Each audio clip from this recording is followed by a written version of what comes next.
Hi guys, welcome to my YouTube channel. ഞാൻ ഇന്നൊരു music reaction video ചെയ്യാനാണ് വന്നിരിക്കുന്നത്. ആൻഡ് ഫസ്റ്റ് ഓഫ് ഓൾ ഞാൻ ഈ വീഡിയോ ചെയ്യണോ വേണ്ടോ ഇങ്ങനെ കൺഫ്യൂഷൻ അടിച്ചിരിക്കുമ്പോൾ ഇന്നലെ ഞാൻ ഇട്ടൊരു വീഡിയോക്ക് ഒരു കമന്റ് വന്നു. ഹരിപ്രകാശ് എന്ന് പറഞ്ഞൊരു പുള്ളിക്കാരൻ എൻ്റെ അടുത്ത് പറഞ്ഞു, ബ്രോ ഈ വീഡിയോ ഒന്ന് റിയാക്ഷൻ ചെയ്യും, ഈ പാട്ടിൻ്റെ വീഡിയോ ഒന്ന് റിയാക്ഷൻ ചെയ്യും. ഞാൻ ഞെട്ടിപ്പോയി. കാരണം എൻ്റെ ഒരു ചാനൽ പുതിയ ചാനലാണ് ആൻഡ് അധിക പേരൊന്നും എൻ്റെ വീഡിയോസ് കാണാറില്ല. ബട്ട് ഒരാൾ എൻ്റെ അടുത്ത് വന്നിട്ട് എൻ്റെ വീഡിയോ ഇഷ്ടപ്പെടുന്നുണ്ട്, ഈ പാട്ടൊന്ന് റിയാക്ഷൻ ചെയ്യുമോ എന്ന് പറഞ്ഞപ്പോൾ ഞാൻ ഭയങ്കര കോൺഫിഡൻ്റ് ആയി. ഒരു 1 മില്യൺ ലൈക്ക് കിട്ടുന്നതിനേക്കാളും ഒരു സംഭവമാണ്. And this video is dedicated to you guys. And ഈ പാട്ടിനൊരു ഹിസ്റ്ററി ഉണ്ട്, അതെനിക്ക് പറയാണ്ടിരിക്കാൻ പറ്റത്തില്ല.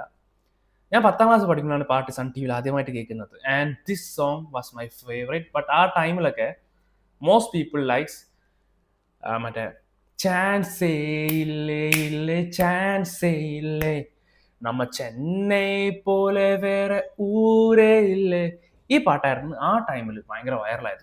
ആൻഡ് ഞാൻ പറഞ്ഞ ഈ അക്കോ എന്ന് പറഞ്ഞ പാട്ട് അന്ന് അണ്ടർ റേറ്റഡ് ആയിരുന്നു. ഞാനൊക്കെ ഇപ്പോഴും കാറിലൊക്കെ പോകുമ്പോഴോ അല്ലെങ്കിൽ വെറുതെ ഇരിക്കുമ്പോഴൊക്കെ ഈ പാട്ട് കേൾക്കും. സോ ഈ ഒരു പാട്ട് അനിരുദ്ധിന്റെ പടത്തിൽ വരും എന്നാണ് ഞാൻ വിചാരിച്ചത്. ബട്ട് അൺഫോർച്ചുനേറ്റ്ലി പുള്ളി അല്ല ചെയ്യുന്നത്. നമ്മുടെ പ്രദീപ് ദത്തൻ, നമ്മുടെ ഡ്രാഗൺ, ലവ് ടുഡേ, ഈ അടുത്തിറങ്ങിയ പടം ഉണ്ടല്ലോ, ഏതായിരുന്ന പടം, ആ ആ പടത്തിലെ നായകന്റെ പാട്ട്. ആൻഡ് പുള്ളിക്ക് ഭയങ്കര ഹേറ്റ് ക്യാമ്പയിനിങ് ഉണ്ട്, പുള്ളിനോട് ഭയങ്കര അസൂയുണ്ട് ആൾക്കാർക്ക്. ബിക്കോസ് പുള്ളിയാണ് ആദ്യമായിട്ട് അഭിനയിച്ച 3 പടവും 100 കോടി ക്ലബ്ബ് കയറ്റിയൊരു നടൻ. അതുകൊണ്ട് തന്നെ ഭയങ്കര ഹേറ്റ് ക്യാമ്പയിനിങ് ഉണ്ട്. കാരണം അവരെ ഫേവറേറ്റ് ഹീറോസിനൊന്നും 100 ക്രോർ ഇപ്പോഴും ഒരു സ്വപ്നമാണ്. ആൻഡ് എവിടുന്നോ വന്നൊരു പയ്യൻ ഇത്രയും വലിയൊരു അച്ചീവ്മെന്റ് ചെയ്യുമ്പോൾ സ്വാഭാവികമായിട്ട് അസൂയ ഉണ്ടാവും. ആൻഡ് നമ്മുടെ മലയാളികൾക്ക് പുള്ളിയുടെ അസൂയ എന്ന് പറയുകയാണെങ്കിൽ അത് വേറെ കാറ്റഗറി, റേസിസം എന്ന് പറയാൻ വേണമെങ്കിൽ, സെയിം കോമാളിത്തരം എന്നൊക്കെയാണ് ഓരോരുത്തർ പറയുന്നത്. അതൊന്നും നമ്മൾ മൈൻഡ് ചെയ്യണ്ട. നമുക്ക് ഫുൾ പോസിറ്റീവ് വൈബ്. നമുക്ക് ഈ പാട്ട് കേട്ടിട്ട്, ലുക്ക്, ഈ പാട്ട് എനിക്ക് ബൈ ഹാർട്ടാണ്, മേ ബി ഞാനിത് പാടാൻ സാധ്യതയുണ്ട്, എന്നോട് ക്ഷമിക്കുക. ആൻഡ് വേറൊരു കാര്യം, കോപ്പിറൈറ്റ് അടിക്കാൻ സാധ്യതയുണ്ട്. ബിക്കോസ് സോണി മ്യൂസിക് ആണ്, കോപ്പിറൈറ്റ് അടിക്കാൻ സാധ്യതയുണ്ട്. ഞാനിത് ചെയ്യുന്നത് നമ്മുടെ ഹരീഷ് ബ്രോയ്ക്ക് വേണ്ടിയിട്ടാണ്. സോ നമുക്ക് കൂടുതൽ വൈകിപ്പിക്കാതെ നമുക്ക് വീഡിയോയിലേക്ക് പോകാം. Okay guys, 3, 2, 1, boom.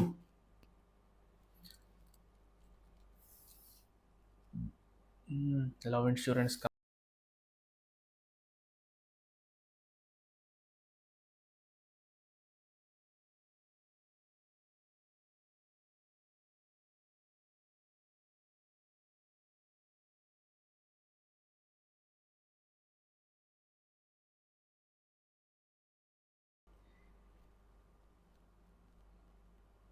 ഇവനൊന്ന് മര്യാദയ്ക്ക് ലിപ്സിങ്ക് പോലും ചെയ്യാൻ പറ്റുന്നില്ല പടച്ചോനെ. ഐ മീൻ, ഞാൻ ആരാണിത് ചോദിക്കാന്നൊക്കെ തോന്നും. ഞാൻ ഒരു 5 പൈസ വാങ്ങുന്നില്ല, പുള്ളി പൈസ വാങ്ങി അഭിനയിക്കുകയാണ്. ഈ പാട്ടിന് ഒരു ലിപ്സിങ്ക് പോലും മര്യാദയ്ക്ക് ചെയ്യുന്നില്ലല്ലോ പടച്ചോനെ. ഞാൻ ഒന്നും കൂടി ആയം തൊട്ടിട്ടാണ്, സോറി, മൂഡ് കളയുന്നില്ല. വെറുതെ അല്ല ആൾക്കാർ ഇവനെ ഹേറ്റ് ചെയ്യണേ. Ready, study, 3, 2, 1, boom. Lalit Kumar, മാസ്റ്ററുടെ പ്രൊഡ്യൂസർ.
ആകെ എനിക്കൊരു വിഷമം തോന്നിയത് ആ പ്രദീപ് ദത്തന്റെ പരിപാടികളാണ്.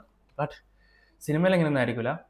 ഈ പാട്ടിന്റെ വികാരങ്ങളൊന്നും സാധാരണക്കാർക്ക് പറഞ്ഞാൽ മനസ്സിലാവില്ല. ഇതൊക്കെ സിംഗിൾസിനും ബ്രേക്കപ്പ് ആയവർക്കൊക്കെ പറ്റിയൊരു ഡെഡിക്കേറ്റഡ് സോങ് ആണ്. ഇതൊക്കെ എൻ്റെ ഒരു ഓൾ ടൈം ഫേവറേറ്റ് ആണ്. ഞാനൊക്കെ എത്ര കേട്ട പാട്ടാണിത്. അതുകൊണ്ടാണ് ഞാൻ ഈ പാട്ട് ഇങ്ങനെ ബൈ ഹാർട്ടായിട്ട് പാടുന്നത്. This is one of my favourite Anirudh song.